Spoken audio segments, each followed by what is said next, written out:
Welcome back to the channel. Today we're taking a look at a 2024 Volkswagen Atlas with the Execuline package. This is the top trim that you can get. So today we're going to take an in-depth look. I'm going to show you the interior, the exterior, and of course I'm going to give you a POV drive. And this is going to be everything you need to know if you're in the market to buy one of these Volkswagen Atlas. Okay, so as usual, we're going to start off up front with the main daytime running LED headlights. You can see they kind of come up here and they curve all the way around, and this light bar goes all the way across here. Very nice. These main headlights that are very nice as well. They have cornering functions, which are cool.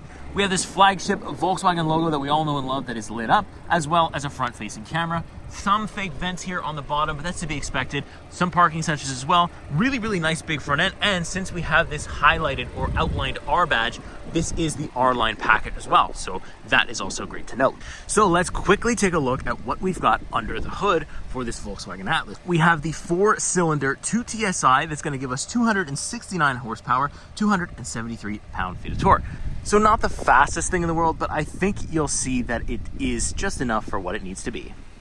So let's quickly take it over onto the side profile of the Volkswagen Atlas. You can really get a good idea of how high the ride height here is, and also just how big it is. It really does look good in that gray paint. I think a lot of people's main complaint are the fact that these fenders here are not paint matched, but I think with the gray color, you don't really notice it too much, so I like that. Maybe on a white or a red, you notice it a lot more, but this gray color kind of does a good job of blending everything. What else do we have? We also have an R-Line badge, which is very nice here. I like when cars do this. We have a little camera there under the mirror for the 360-degree camera.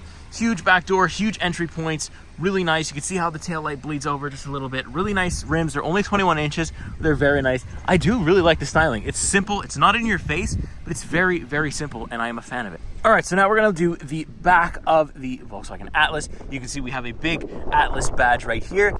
As well, we have the Volkswagen logo, and it's just highlighted in red, which is really cool. It looks really good at night. You got these sporty taillights that I like too. Nice turn signal lights too. The 4Motion badges right there, because this is, of course, all-wheel drive. And the thing that kind of hurts the rear end design the most is that, yes, you have quad exhausts, but you can't see them. They're fake. They're not real at all. And it kind of sucks. And then we have your trailer hitch, tow hitch, whatever you want. This Volkswagen Atlas can actually tow up to 5,000 pounds, which is excellent. But let's open up this tailgate. It's automatic. Of course, in this price point, $60,000, it needs to be. There's my little tripod there. You got some storage underneath the floor where you can actually put this guy right up on the hooks there. And then you can actually fold these rear seats down, and you'll be able to have a bunch of room back here. It's actually like that. They just drop right onto the floor, boom. And then you have a whole bunch of room in your interior. Speaking of interior, let's hop right inside. Alrighty, so up first is the rear of the Volkswagen Atlas. You can see we open the door. You can immediately see we have this nice beige color. Really, really nice. I really want to highlight these seats as well. They have this nice pattern in them. Leather, very nice. You can pull this guy and, you know, unlock that third row. But it's so nice, so comfortable too. We have this little thing here that's going to fold down for your nice armrest. The captain's chairs are a very, very nice touch. Let's hop in here though.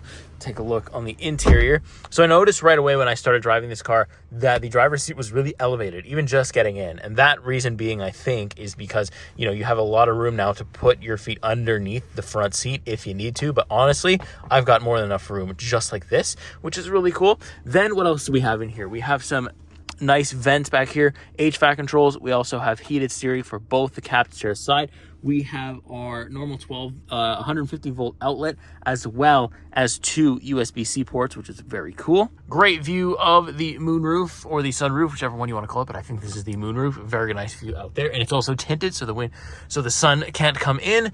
Then if I look over here on my door, I also have some sunshades, so good sun blocking maneuvers here. Now there is a third row, like you can see, and I can actually fit back here not too badly. Like, it's actually pretty good, the space that you get. The headrests there don't obviously look like that because that would give you scoliosis really quick, but they do come up, and it's just, yeah, it's actually surprisingly very, very nice place to spend time in. So there you go. That is the back seat of the Volkswagen Atlas. Let us hop up front of the driver's seat and I'll show you everything there is to see up there. Alrighty, next up, front seat, the business end of the Volkswagen Atlas. So again, we have this nice wood trim that's going to continue with these beige seats here. Again, super nice with the leathering. Even more comfortable than those back seats is this driver's seat, the most important seat in the house of any vehicle. You hop in, close the door, get a really good view of the Volkswagen steering wheel with the little R badging there. I love to see it. No haptics, so I like that too. Heated steering, some media controls, volume controls, cruise controls, lane keep assist, all that's right there. And then I have an all digital center gauge console, which I can change the view by just pressing these buttons here. And you can also change the things that are in the left and right gauge clusters as well. So if you want different information, you can also do that. So very good. If you've seen Volkswagen before, you've probably seen this infotainment before as well, but it's still good. And I love that they give you like this R screen like I had in the Golf R. Yes, it's a big tanky Volkswagen Atlas, but you can still have the R screen, and I just love that touch. Now, my right-hand side, I have these awkward touch controls for the lighting and also the rear defrost and stuff like that. It's not horrible to use. It's just also not the greatest thing in the world. So we move over and we get a good shot of like the whole open wood dashboard, as well as you just picked up a hand control for some reason. That's not what I wanted to do, but you saw that. Anyways, we got a lot of gloss black, unfortunately. So people that like to keep things clean, you're going to have to keep your hands off of the gloss black, because you will fingerprint it. Usually at nighttime, there is like a little Atlas logo that will light up right there. It looks very nice. The ambient lighting in here is very good, so I'll include a shot of that for you while I'm speaking over this. And then I move on to the infotainment screen itself. You just saw the gesture control. That actually worked flawlessly. That's incredible. Look at this. Well, when it wants to anyways. So you do have a bunch of stuff in here. It's the same Volkswagen infotainment that you've seen. It's the same software. I don't know if they're going to stick with this software because sometimes it isn't the best thing in the world, but it's been pretty reliable for me so far in the Atlas. In other Volkswagens, I've had it like restart on me and stuff, but so far so good. The only thing that sucks though is like you have to use these. There's no physical buttons. It's all haptic stuff. There's nothing physical about this. So if I want to say access the climate control, I have to click the climate button and then I can access it. Parking assist button is there too. Parking menu is there as well. And then you have your mode button, which you have all your different drive modes, your custom mode, everything like that is right here too. Then if we move on down a little bit, got a wireless charging pad, USB-C charging only for your wired Apple CarPlay. It also has wireless Android Auto as well. Then we move down here. We've seen this little knob before on the Golf R last year. It's here again. I don't mind it. It's, it's minimalistic space. It doesn't take up that much room. And it's pretty easy to understand and use. Start stop button is also here. I like that. A little bit of storage underneath here too. You get quite a bit of space up here. The wheelbase is quite long. Cup holders, a little bit of storage up here. And then the passenger also gets some nice power adjusted seats, which are very nice. So overall, the interior of this thing has pleased me quite a lot. It's a very, very nice place to spend time, but let's see how it is on the road. Let's take it for a test drive. I'm going to mount that GoPro to my forehead. Let's get into it. All right, so now on the road, VW Atlas. I can't say the full Volkswagen word because the assistant might come on. It didn't that time, but we got lucky. So here we are on the road. It's been a very, very comfortable week. It's not the most sporty vehicle in the class. It's, definitely not the most best looking in the class, but it is a great point A to point B SUV with plenty of storage options, whether you want to haul people or things. It's got you covered in both of those areas pretty well too. So I do have a couple of different drive modes that I can go over here. I have Eco, Sport, Comfort, Custom, where I can change a bunch of the settings, Off-Road and Snow. But let me throw it into Sport and give it the beams. Yeah, not bad. Not bad. I'm sure you're hearing that like pumped in noise, or hopefully you are. It is definitely pumped in. I don't think the engine is making that kind of noise, but it's good to have, right? Because we do want a little bit of personality out of these vehicles, and I do feel like a little bit of pumped in audio never hurt anybody in terms of wanting to have a little bit of personality, so that's cool.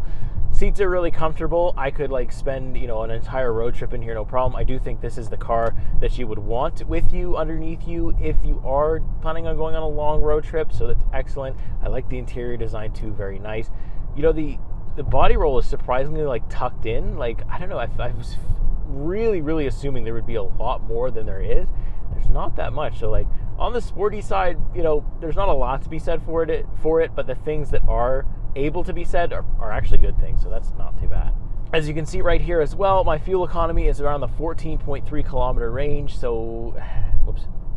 As you can see right here, my average fuel economy is around the 14.3 liters per 100 kilometers, which isn't great. I'm sure you're going to have better mileage when you drive yours, just because I do a lot of city driving, a lot of testing, so I'm constantly on and off throttle to see what it will do. Like this, I could pump the gas without the car really going anywhere, because there is a little bit of that turbo lag. So like, you know, I've been playing with that a little bit, and, you know, I just kind of test the limits to see what we can and cannot do with the Atlas.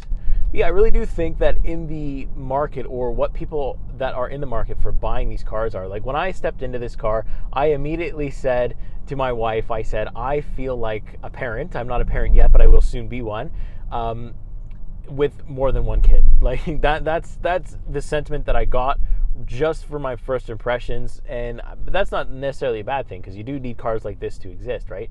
You need the family hauler cars, you need the appliance cars, and it just does that so well. Like, you know, $60,000 is quite a bit of money for an Atlas, for something like this. I feel like $60K could maybe get you some of, you know, like the higher trim Hyundais or something like that. It's maybe a bit more easy to use, because this infotainment system is the huge pain point. And I think until they fix that, they might always lose out to competitors like Hyundai and Kia, who have that game figured out so well. But I mean, if you're already a fan of Volkswagen, you don't mind the software. I mean, $60,000 for exactly what you need from a big three-row SUV isn't that much of an asking price. That was nasty. That was absolutely disgusting.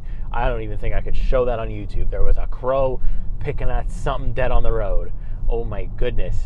I do have paddle shifters here. It is a genuine 8-speed automatic, so that's good too. Of course, all-wheel drive, but the paddle shifters, like, I haven't really used them too much. It's quick. Like, the shifting is actually surprisingly quick. It's not a CVT, so thank everything that is good for that, because CVTs are brutal, and I'm glad Volkswagen has not gone down that path. They've stayed tried and true into giving us a genuine 8-speed, so that's nice.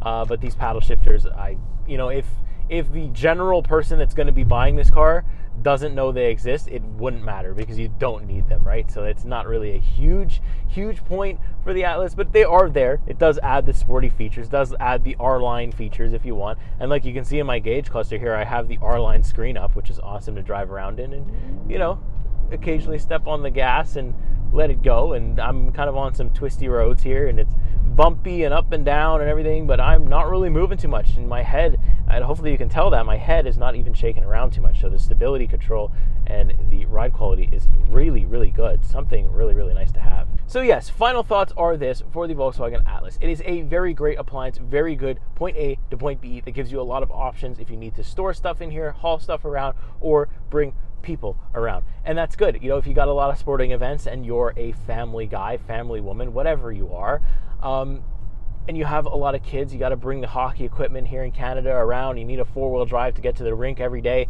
bang, you've got it. The Volkswagen systems are always good. I've tested some of them in the winter, and I can tell you that the 4Motion all-wheel drive system is very good. So that's an excellent plus. You've got every single safety feature, every single, you know, dual zone automatic climate control. You got wireless Apple CarPlay, wireless Android Auto, built-in navigation. There's everything here in this Execu line. And even if you were to take some of the lower trims, you'd probably still enjoy that too, because a lot of the stuff here is standard, which is really, really good news. So yeah, overall, it's a really great appliance car, really great A to B car, grocery getter, huge SUV that kind of gets the job done and has a little bit of personality on the way. And I really don't think you could go wrong with that. So that being said, that's going to do it for my review of the 2024 Volkswagen Atlas. I hope that you've enjoyed. Make sure you subscribe. Trying to hit 1,000 subscribers, and I can only do that if you hit that button. So make sure you take care of that for me, and make sure you like. And also, if you get suggested another video of mine, please go ahead and check those out too, because that helps me out way more than I could explain to you in one single sitting. So with that being said, I'm going to go ahead and get out of here. Take care. We'll see you the next week. See you in the next vehicle. Bye-bye.